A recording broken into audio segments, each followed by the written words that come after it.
Whoa, we just had a play on the back table. You said no one ever wins after Karavec the Merciless hits the table against them. Brom Snapbanger said, I will evangelize. Steal Karavec the Merciless. Put it to work for my team. Wow. Oh, my. Well, I mean, I said nobody ever wins. It could be the person who casts it who doesn't win in this case. Wow, that's a great sequence of plays. Yeah, it sounds crazy.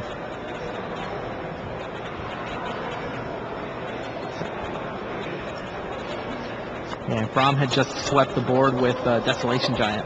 And Karavec comes down onto an empty board and evangelizes away. Nice parlay of rares. Yeah. Oh. Oof. Well, there's a little purple. Purple action. Void off the top for Bastien Perez. That was actually the card during the draft that made him really tempted to go black, and he's just uncomfortable not having drafted black before. I think it was his second pick. All right, well, he's playing the Void. It's got to be good for him. What number does he name? And he's waiting to see if Kenji has any response first. Yeah, Kenji just scoops it up. He's like, I don't even want you to see my hand. I'm not going to win this game. No information for you. So, game one goes to Bastien Perez. Wow. Pretty, not the result I was expecting here. Not the result a lot of people were, but Bastien Perez got the job done. He set up the one big turn with Empty the Warrens. Got the suspend card, the cheap spell, all of a sudden 6 tokens, strength of numbers in hand. That was on turn 3 where he generated 6 guys. Was it 3? Yeah, it was turn 3. Turn 1, he suspended the Search for Tomorrow. Right. Turn 2, he played Gemhide Sliver. Right. Turn 3, Search for Tomorrow resolved. Right. He searched out a land. That's right. Played the Sprout. So he's got 5 mana total, 4 lands, and the Gemhide Sliver. Yeah. Sprout plus Empty the Warrens. Yes. That's a heck of a turn 3. That's an exciting turn 3. It almost feels like it could be a block constructed deck or something, huh? You think? These guys look at their sideboard. And updates from the back table. Willie Edel is up a game to 0. Edel defeated Takahiro Suzuki, so not a good start to the home country. We have to assume that Bram Snapfingers is up a game at this point. Unless there's an evangelize in... apparently, Thomas is still fighting versus that Karavec. No, he might have some removal for the Karavec.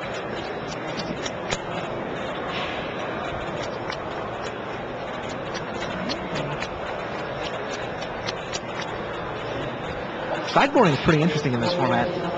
There's a lot of cards. There's so many cards when you right.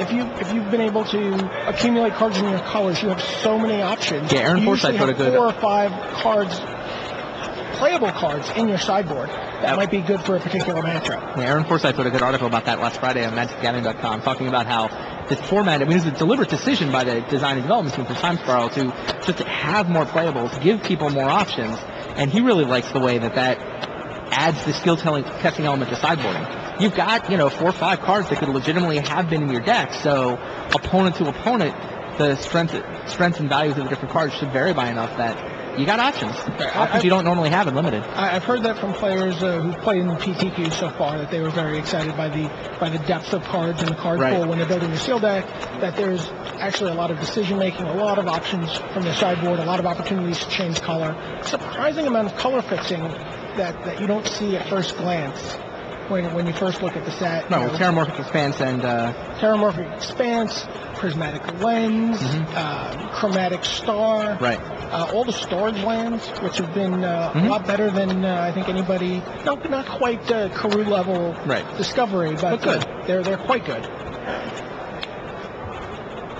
But that's seal deck. This is draft. And, you accumulate cards in your color, and you try to make a deck at the end, and you make some decisions. Penumbra Spider, I've seen that in the sideboard of a lot of decks.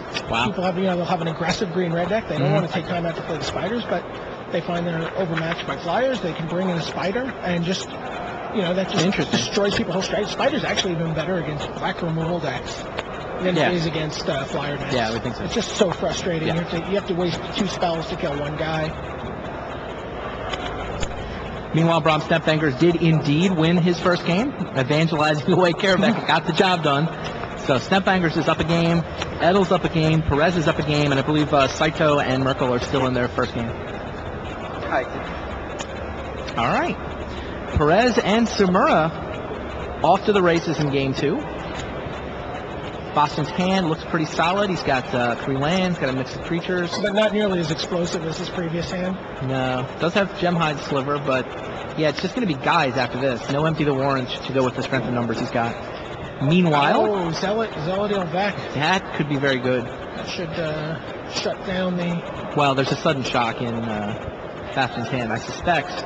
Yeah, he's with a second Gemhide Sliver in hand and a Sprout. Well, actually, he's also got a different play. He can play the Germinator. And the Sprout becomes a little giant growth effect if he decides to ping the Gemhide Sliver. With the Germinator in play, but yeah. It seems like you're just going to have to get rid of the Shadow guy. You might want to just develop his board here. Then. Well, I mean, you can do shock and second Gemhide. Right. He can also strengthen numbers, his guy defensively. Obviously, he's going to do that. I think you need a permanent answer. I think you got to use the shock here.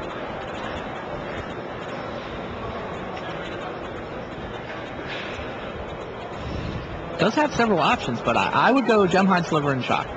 Seems like that's what Bastion is deciding as well.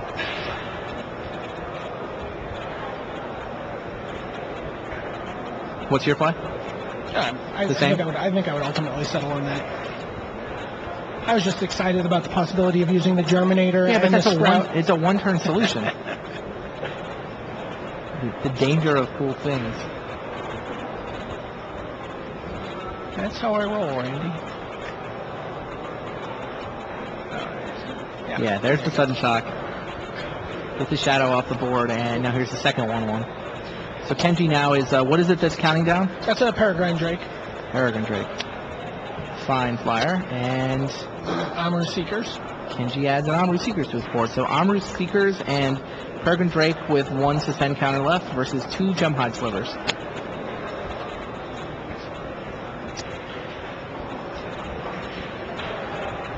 So now he can play the Germinator here, attack with the 2 Gemhide Slivers, and he might be willing to trade. Oh, he's just going to play the Gnar.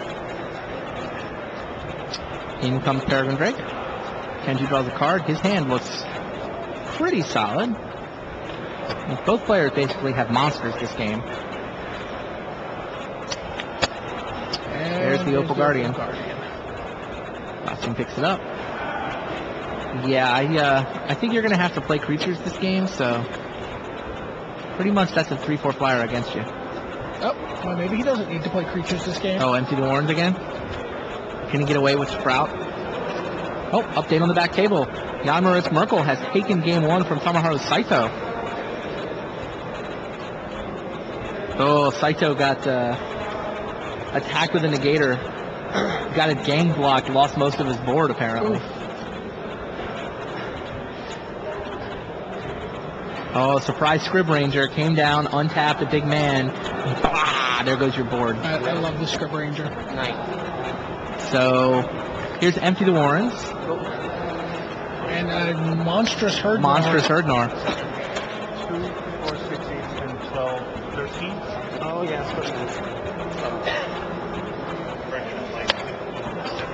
15-7. Kenji took 13 from that Herdnar there. And he doesn't, again, he's got strength in numbers. He can just attack here and how over for the win. Is Empty the Warrens in Bastion Perez's deck? Yeah, he's up Look to at him. nothing He just here. shoves everything into the red zone.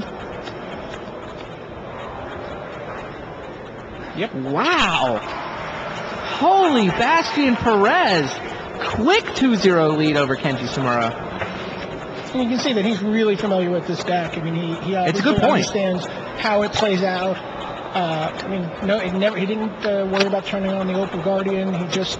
Well, once he drew Empty the Warrens, that helped, obviously. But, I mean, he drafted that card because he knows that